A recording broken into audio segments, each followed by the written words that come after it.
bill that would create a regulatory framework for crypto and digital assets has now been put on hold after Coinbase's CEO Brian Armstrong opposed that latest version of the legislation. Joining us right now, Republican Senator David McCormick. He's on the Banking Committee's Digital Assets Subcommittee.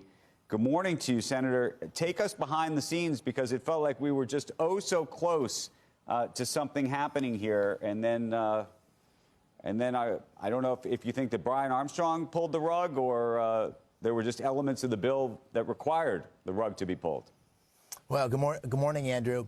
Yeah, listen, there was a markup scheduled that got pushed, but I'm still pretty optimistic about this. I mean, we have made enormous progress with Chairman Scott, Banking Committee, Subcommittee Chair Lummis, and my colleagues Bernie Moreno and Senator Hagerty have really made an enormous amount of progress. There's still some sticking points, and there's a number of amendments and things being kicked around that I think can potentially resolve those. But the key here is we've got to have a framework that creates certainty, that allows for the innovation, and at the same time keeps our banking industry healthy and intact. And I think there's going to be a path through that, but it's very complex and it's going to take a while. Well, let's get into the weeds just for a second. So this is what Brian Armstrong says that he's raising his objections over, and we may have to explain some of this to the audience.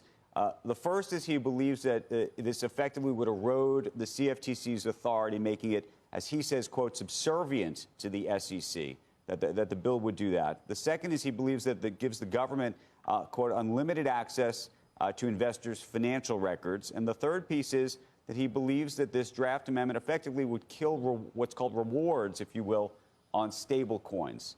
How would all of that be overcome? Well, there's a number of issues that a number of market participants and banks have included in the mix, and there's been a lot of resolution.